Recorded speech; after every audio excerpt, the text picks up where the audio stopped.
Welcome, Spartans, to Mission Debrief. We've played every mission of the mainline Halo video games, and now we're playing every mission from the rest of the games of the franchise in chronological order. Each episode will be discussing our experiences and sprinkling in a little lore along the way. If you'd like to play along and have your thoughts spread on the show, email us at podcastevolved@gmail.com or drop us a tweet at podcastevolved on Twitter. We'll be playing the Halo mission from Halo Wars 2 on the next episode. If you like what you hear and want to support the show, visit Podcast Evolved on Patreon. You can also receive an audiobook trial by visiting audibletrial.com/podcastevolved. This episode, we're debriefing the Foundry mission from Halo Wars 2. I'm your host, Colin Perkins, alongside David Arnold. Hello, everybody. And Krista Brown. I will name this scarab Fluffy 2.0. She is beautiful and strong. R.I.P. old Fluffy. Do you remember the old? That's back in Halo Wars 1. Yeah. We got a scarab. We get a scarab again. Fluffy 2.0. In both games. This is Red Fluffy. Last mission was Under the Dark. Jerome 092 and Alice 130 arrived at the Enduring Convictions gravity lift, but were quickly shot out of the sky by heavy defenses. A team of snipers were then deployed to rendezvous with Jerome and destroy a Banished base nearby. Meanwhile, Alice commanded a group of Kodiaks to bombard the turrets and reavers defending the gravity lift. With the Banished defenses eliminated, Jerome and Isabel boarded the carrier, accessed the glassing beam, and began to melt the Ark. Thousands of Sentinels arose to defend Installation 00 and ripped the Enduring Conviction in half, stranding the Banished on the surface. Now in the Foundry, the Banished are using a portal at the Foundry to board the Halo that Professor Anders unlocked from the depths of the Ark. Alice 130 and Douglas 042 are deployed to stop their migration, but a series of barricades stand in the way. Cutter orders the Spartans to hijack a scarab that's being repaired nearby to blast through the blockade and stop more Banished from teleporting to the ring. The date of the game is April 2nd, 2559. We are now in Act 3. The final act of Halo Wars 2. How are you guys feeling about that? Feeling good?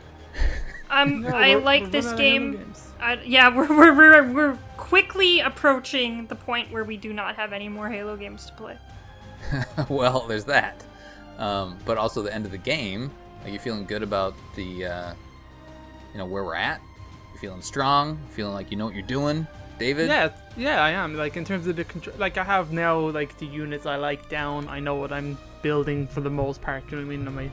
My bases are looking pretty standard, to be honest. But, like, it's normal. You don't really need to vary. You can pick and choose as you like.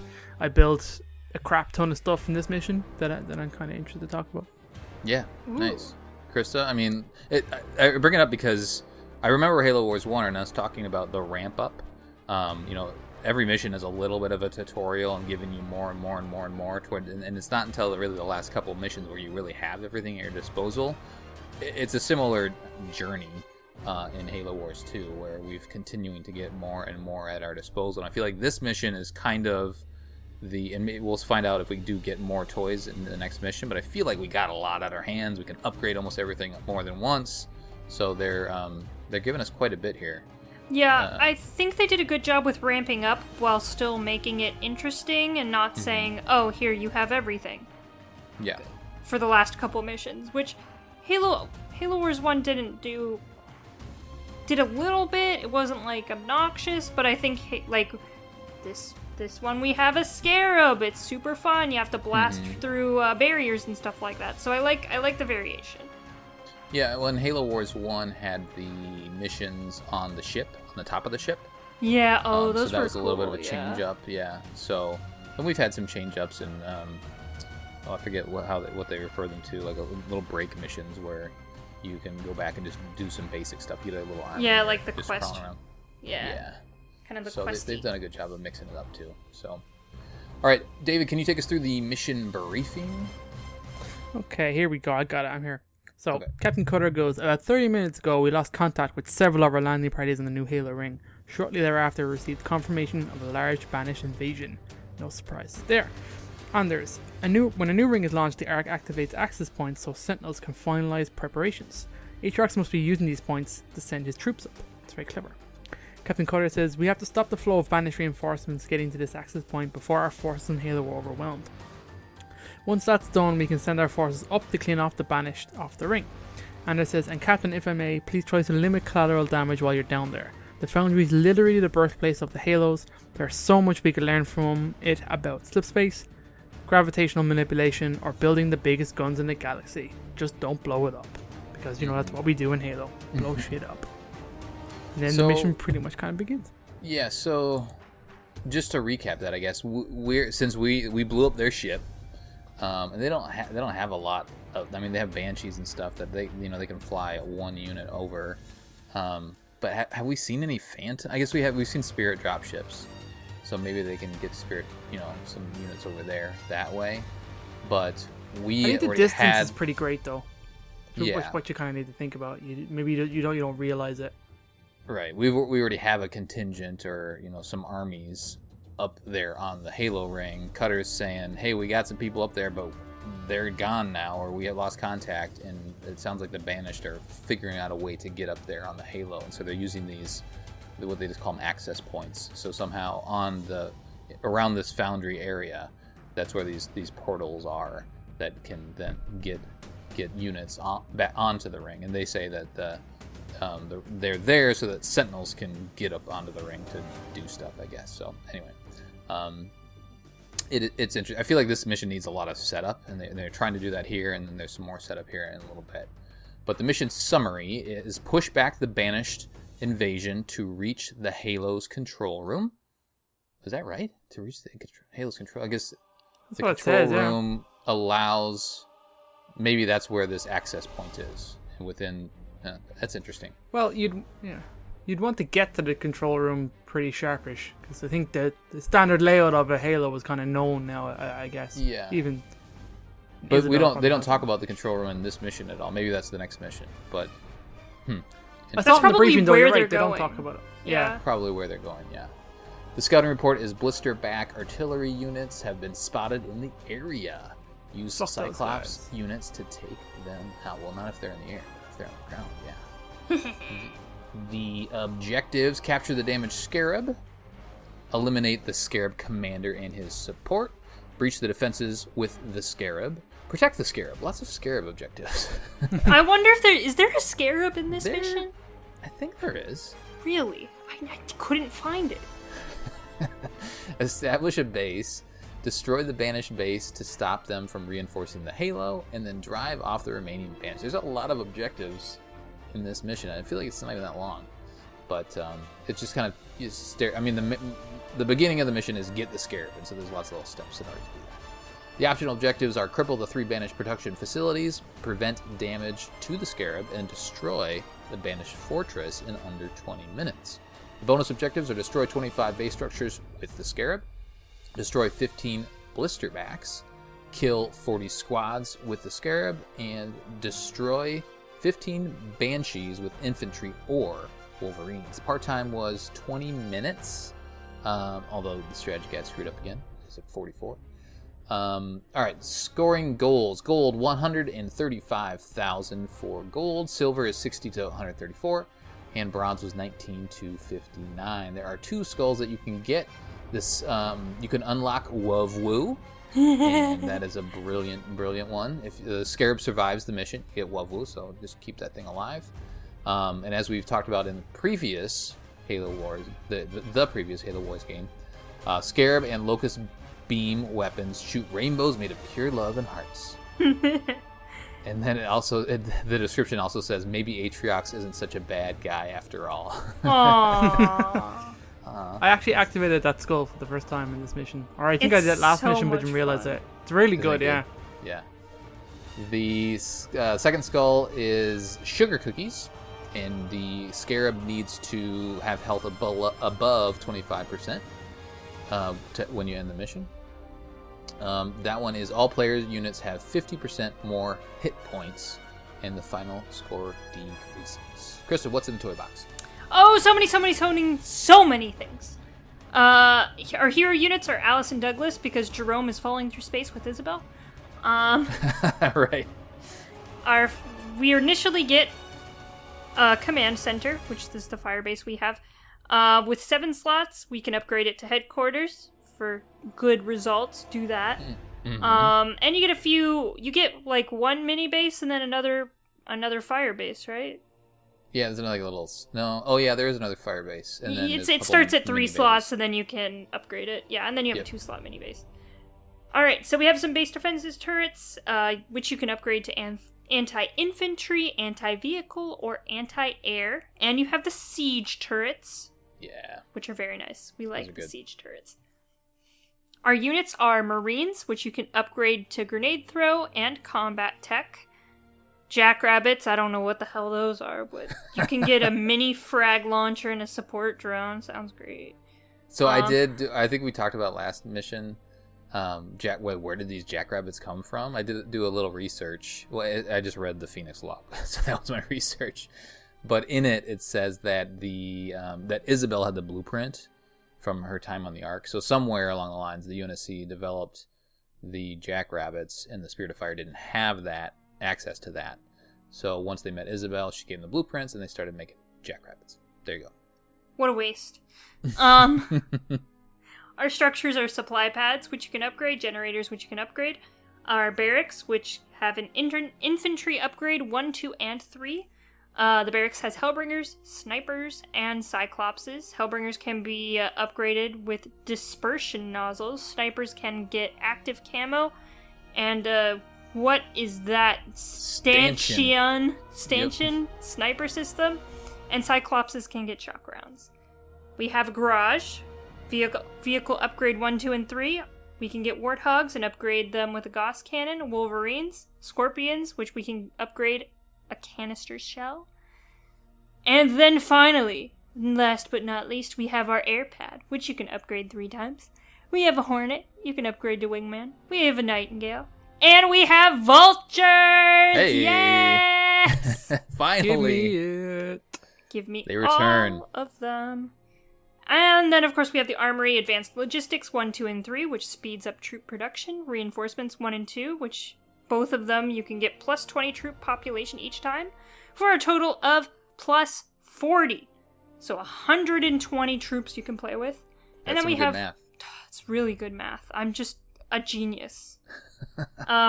Fortify 1, 2, and 3, which strengthens the base and boosts turret health and damage. You could probably do that once or twice. You don't need all of them. No. We have You our don't Spirit... really need them at all. No, not They really. don't really attack my base.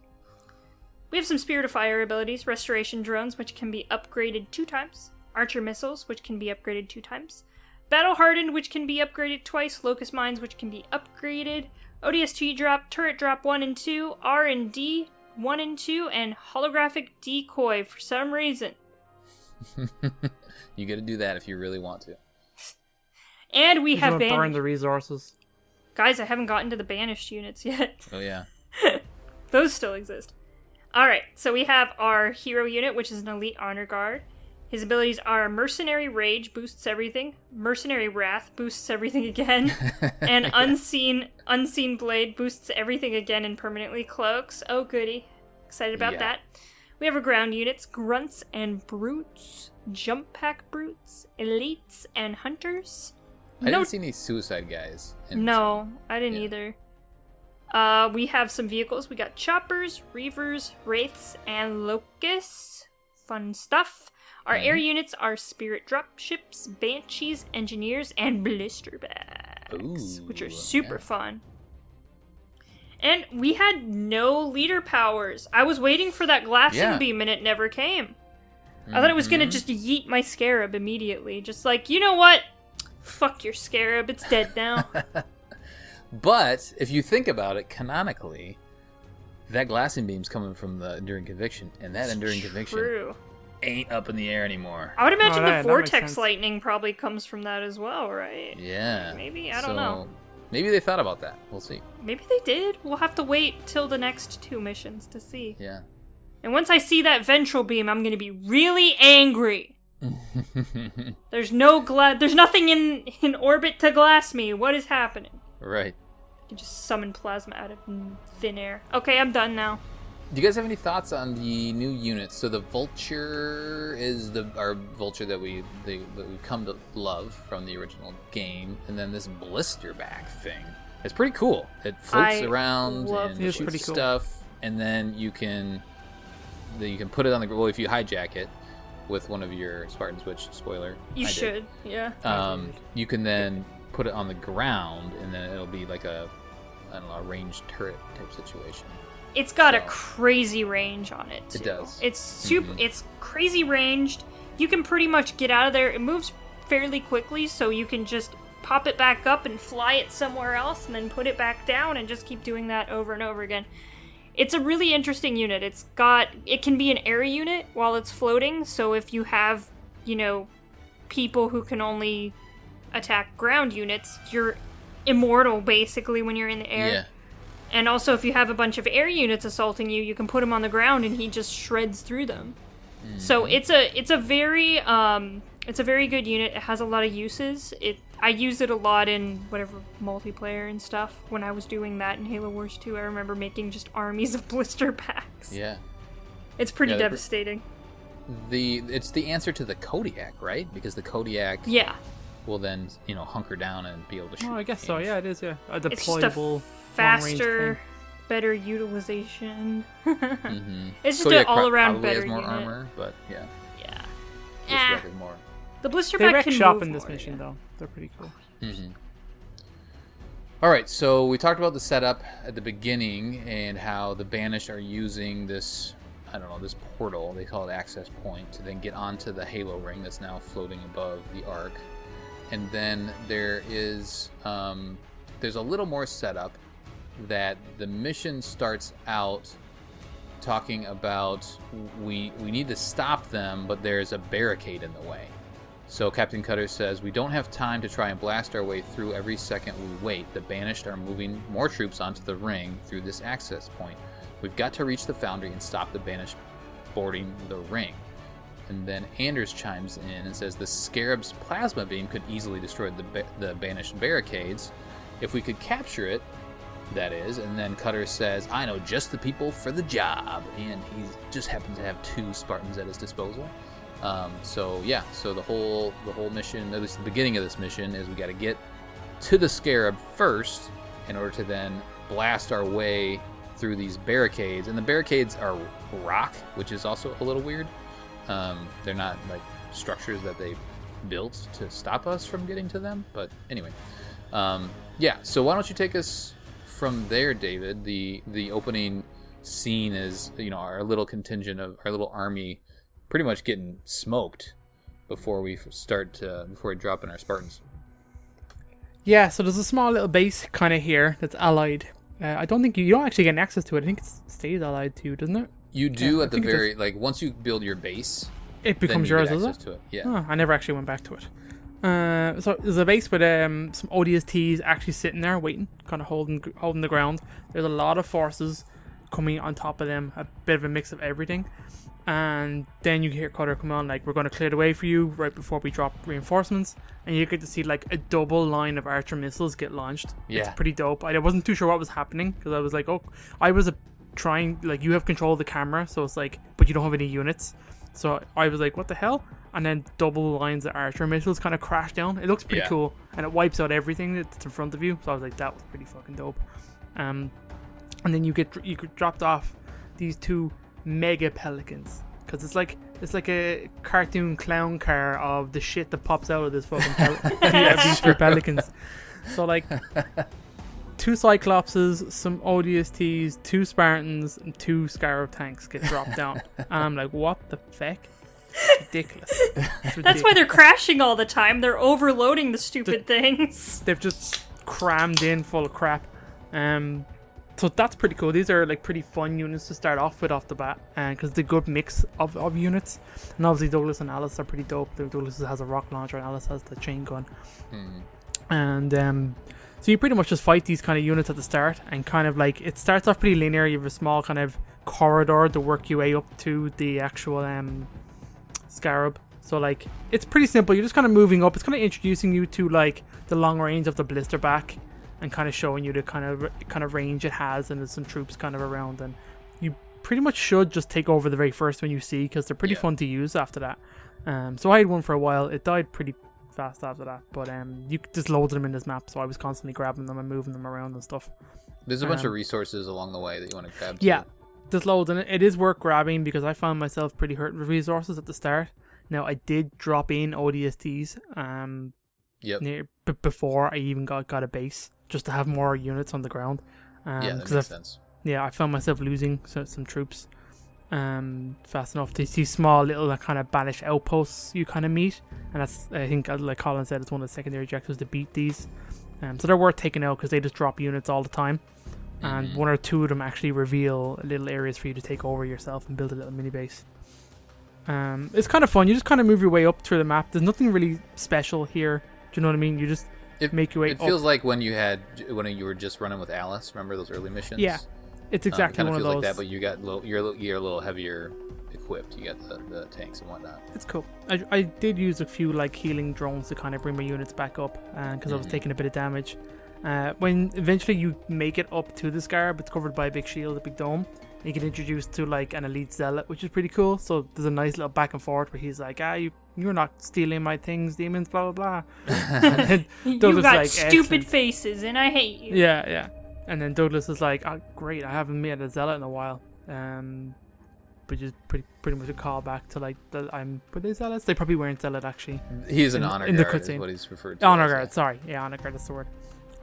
So he's like pretty beefcake, as you imagine. So you kind of fight your way around the scarab, and you can go left or right. It doesn't really matter. I went to the right around it, and the zealot just keep calling him the zealot. The honor guard just pretty much charges you. There's a bunch of jump pack brutes here. There's lots of I think there's a brute chopper or two kicking around, and there's a lot of mix of vehicles in here. So just be careful what you're using and fighting. I lost a bunch of units fighting the zealot. God damn it, the honor guard, making my way up. Get there. Yeah, he just runs in with dual swords and starts slicing through on my ODSTs. So I was like, oh shit, get the Spartans in there to tank. So it's not too difficult at all. Once you kill him, there's a little kind of cutscene animation where Douglas jumps onto the scarab and pretty much takes it over. I first thought it was a man cannon, but it's not. It's like he just jumps off that computer console that the honor guard is on. I thought he was going to walk up and push something to deactivate the shield or something, as opposed to just jumping off it and just jumping onto it. So anyway, it's pretty cool. And then immediately you get like a cutscene, and then you have like full control of the scarab, which is pretty damn fun. Krista, how did your battle with the honor guard on heroic go? So by the time I got to the scarab, I didn't have many troops left, so the rest of them died pretty quickly. But I got most of the infantry out of the way.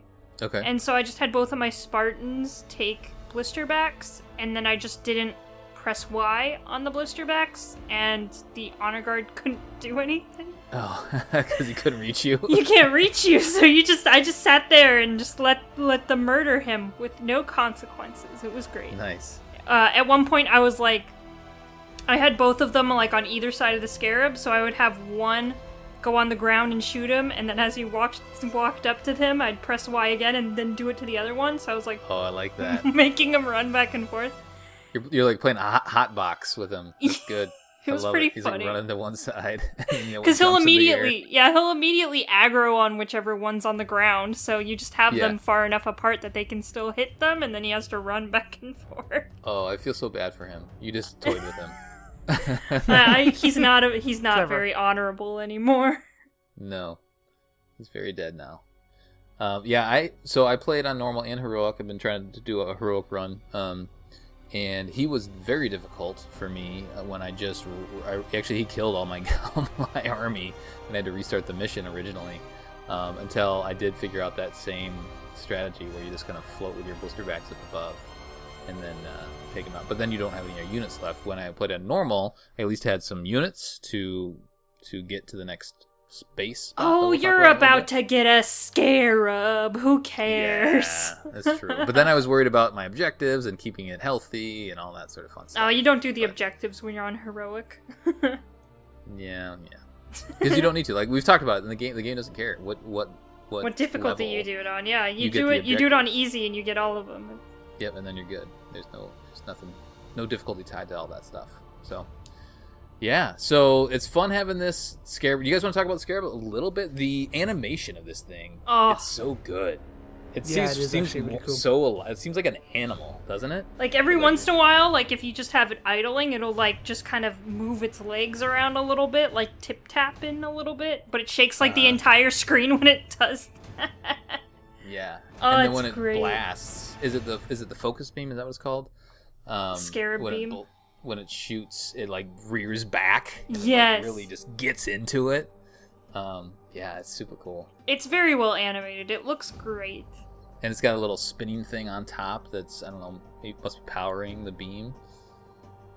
Yeah, it's very cool. It just feels so powerful. And I don't think, I mean, it's been a while since we played Halo Wars 1, but I don't think that Scarab had this level of animation. It had some, but it was more just plotting, if I remember correctly. David, any more thoughts on the Scarab, just having that thing at your disposal? It's pretty awesome. The Wolview skull is so much fun. It just totally, the first time I saw it and the locusts were shooting and we were shooting each other, I was like, what the fuck is going on here? Right. It's crazy to look at, but it's a really clever skull, to be perfectly honest. It's really well done. Yeah, I'm glad they carried that through. I mean, they could have changed it a little bit, but I'm happy with what it is. So... very cool. So we advance so we blow up this rock. Again, it's a little weird that they say like there's a barrier or blockade in between us and where they're at, but it's actually a rock, like stone. Also, like scarabs can just walk over that shit too. Like they're very versatile vehicles. 'Cause if you remember in Halo 3, like the scarabs were fucking walking over buildings and shit. Right. So, I mean, it could... Yeah. You're clearing them to get your troops through, but the Scarab could easily walk over it. They did make a comment somewhere, and I think it's in the trivia as well. This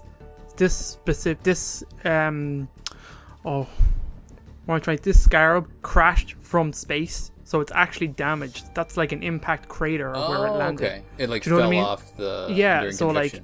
That's why there's sense. Like... There's weapons it doesn't have that it does if you build it normally in like the multiplayer and stuff like that, or you face it normally. So like, it was just kind of to nerf it, yeah. Yeah, exactly. It could be that like it just isn't able to do all that because it's damaged and stuff. Yeah, because it's damaged, it's being repaired, but then all of a sudden Douglas just jumps on it and starts using it, and it has a full health bar.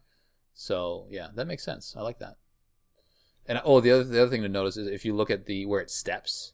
It'll step and then it'll cause a bunch of cracks around in the ground. The cracks do disappear, but it's cool that they're there originally.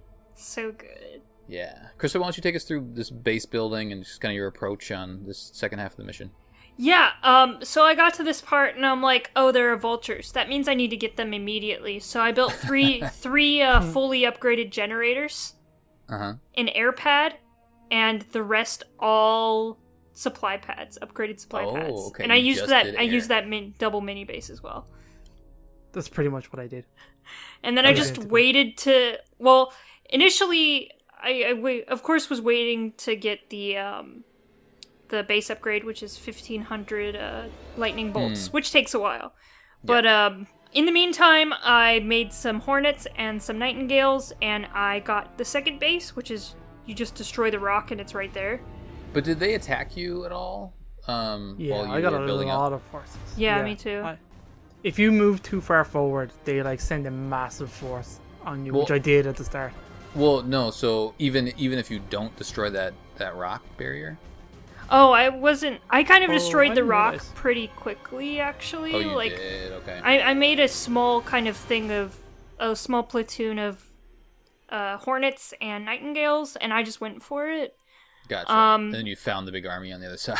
And I put Alice in a Wraith and stuff like that. It wasn't it wasn't awful. And then by the time I was like halfway through that huge horde, the vultures started coming out. So I had the vultures, and then I just took over that base and then upgraded the base. I don't think I upgraded it to 3. I upgraded it to 2, just so I could have all the pads. The second base that you get. Yeah, and then I made sure to drop all the turrets down on that. And then I just filled that base with another air pad so that I can turn out some other units while the other ones focused on vulture and upgrading the air pad. And then I put the armory, and I upgraded my thing to 120, and then I did the adrenaline or whatever it is. I have it in the notes, yeah. The units are made faster. And then I did one fortify. And then I assaulted the base with 6 vultures, a scarab, and just some hornets and 4 nightingales, and it died pretty much instantly. For the base at the very end, I just hit Y over and over on the base, and it was so satisfying to watch every single vulture just hit it with the missiles. Yeah. It died instantly. It was fucked, and then I won. I bet. It was great. That's awesome. I had a good time. It was surprisingly easy. Yeah, it's not too bad. The timer, it talks about that objective defeat that base in 20 minutes or something like that. I don't think it starts until you get to your initial base. So you can take however long you want to get the scarab, but then you do get a timer. I think it gives 30 minutes to get it, but the objective is 20 minutes. Yeah, I had 10 minutes left on the clock or something like that. So I mean, yeah, nice. Did you so you didn't go get the other little banished bases on the top and the bottom of the map? No, I just got the base you start with and then the 2 main ones. That's all I really needed. Also, it's heroic, so I tend to not do as much exploring on heroic. I just kind of focus on the main objective. Yep, that makes sense. Any differences for you, David? Not as much. I didn't have as many vultures. I only had 2, and only about 2 nightingales. The rest I did with hornets. Oh, okay. So you didn't do popped out a bunch of cyclopses. Any scorpions? No, I didn't do any scorpions actually. I did mostly air, and I did like the cyclopses with the shock rounds, so I built a few of them. I also built some snipers because I really liked them as a unit. So I had a few of them going around. They died pretty quick because I sent them way too far forward. But I had, because they ran into a blister back essentially, and they were fucked. But I was like, okay, I've had my fun with them, not building anymore. But it was fun. I pretty much did more or less the same thing. I took way longer than I needed to, kind of exploring different sides and stuff. And then at one point, I kind of left the scarab at the top before you assault the first base, and then they sent a shit ton of banshees at it, and I was like, oh crap. So I had to drop in ODSTs, I had to drop in a turret. I was like, I had to bring all my forces back up. I got totally caught off guard there. So they attacked the second base, is that what you're saying? They did, yeah. And then as soon as that happened, I was like, fuck this. I just grabbed everybody and moved up. Nice. And there's a little, so you defeat that base, and then there is a little bit of, I think it was one of the objectives. It's, where is it?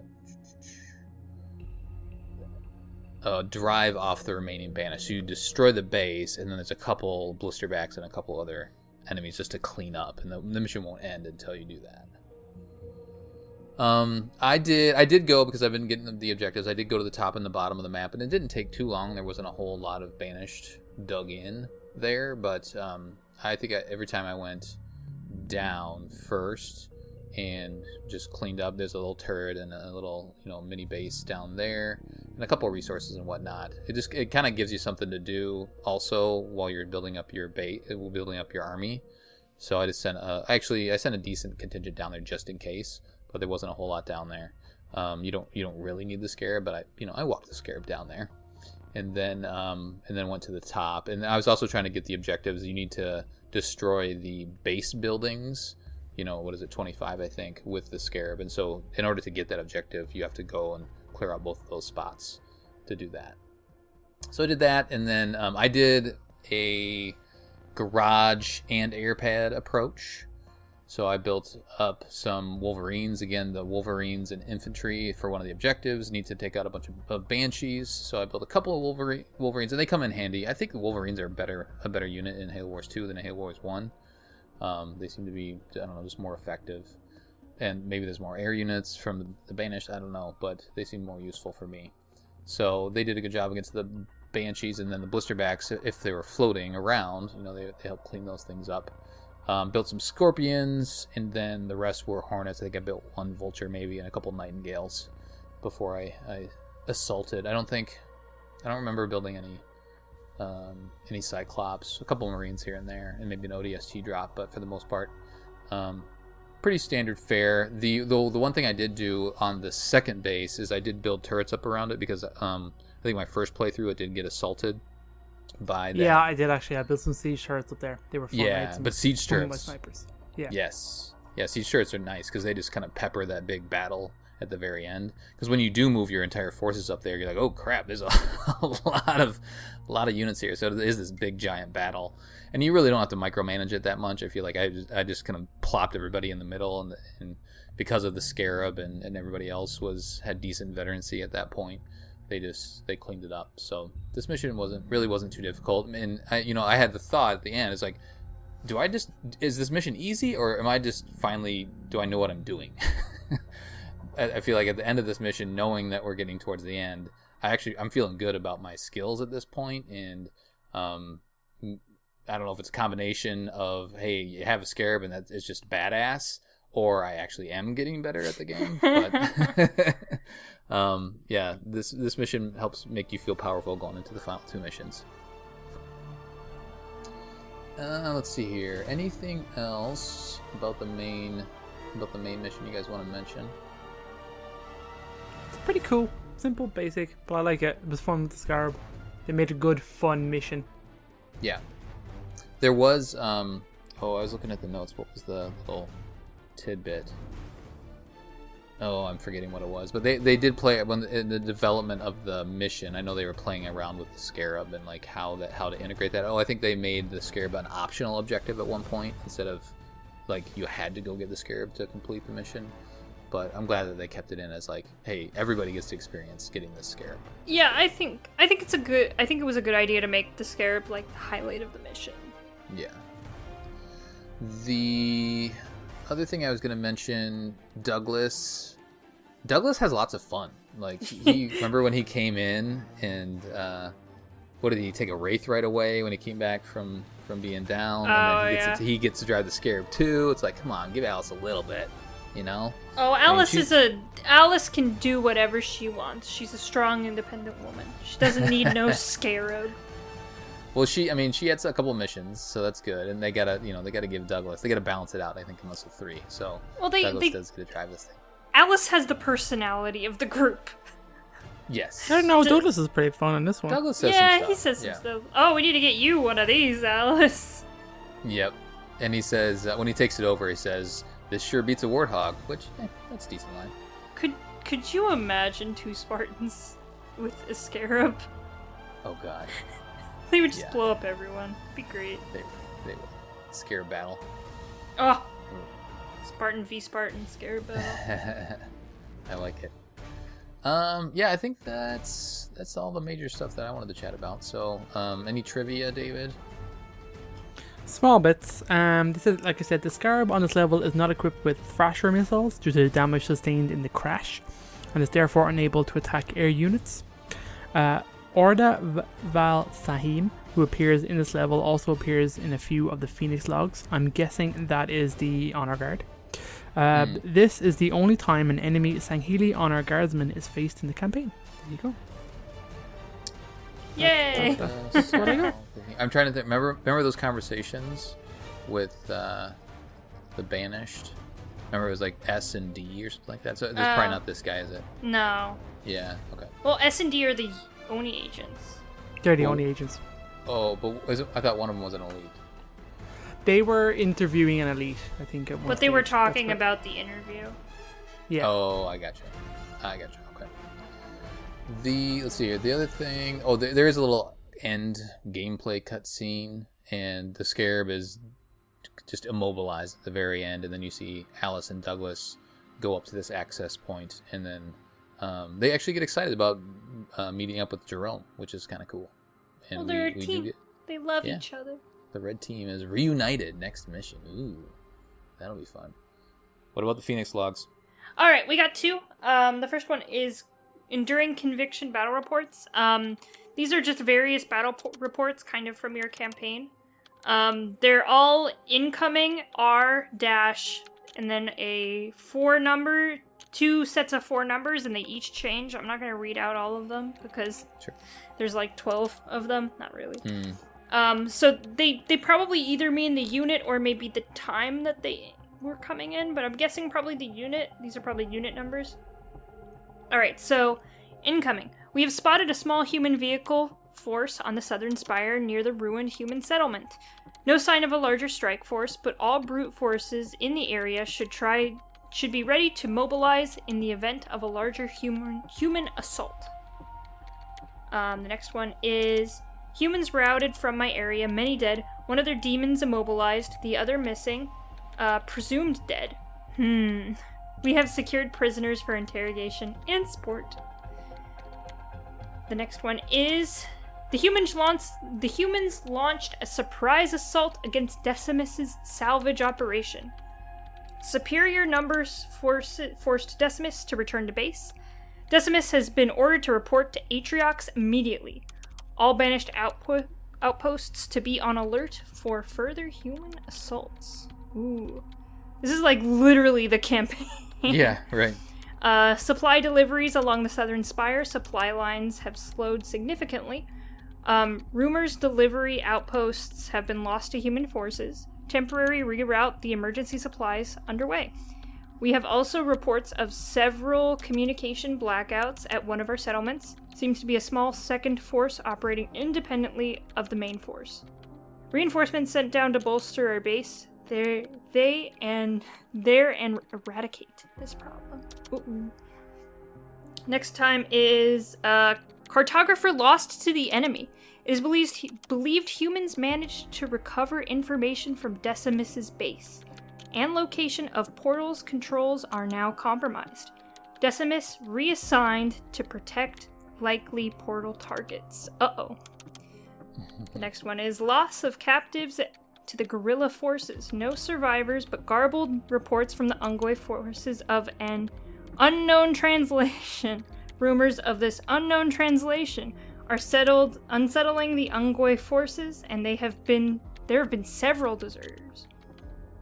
Suggest deserters are executed as an example, and anyone spreading rumors of unknown translation are punished. I'm guessing that's the Spartans, maybe? The Alice mission? Yeah, maybe. That's when they were starting to make rumors of the demon and stuff like that. Reinforcements of our outer portals underway. Enduring Conviction has finally been ordered to engage the human ship directly, although Enduring Conviction's shields are under assault from enemy ground cannons. All local banished forces to immobilize and neutralize enemy threat immediately. Hergok on board assure that the cannon is a little threat to the hull and the Enduring Conviction.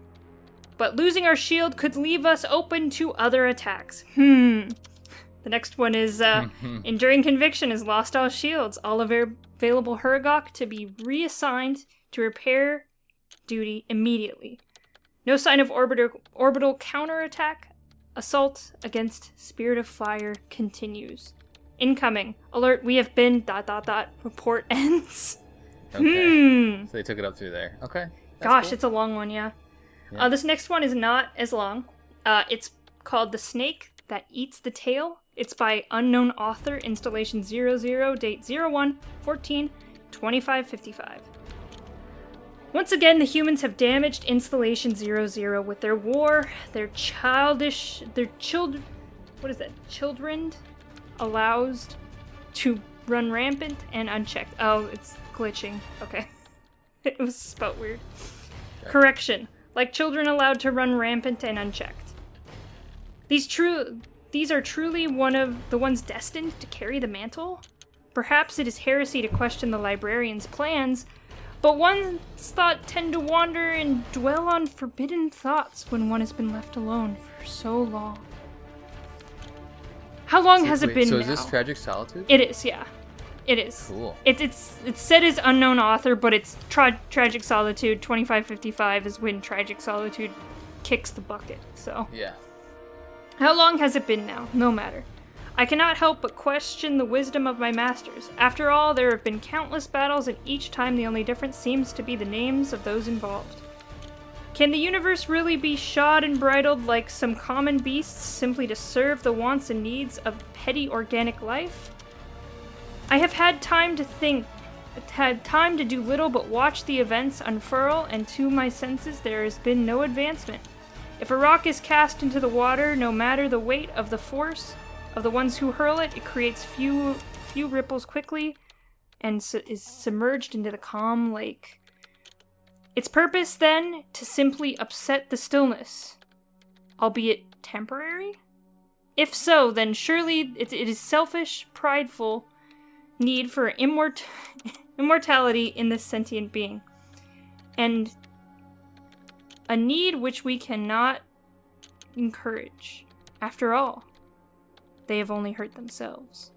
No, the real truth is the universe is cyclical and must maintain its stillness, infinitely returning to its source.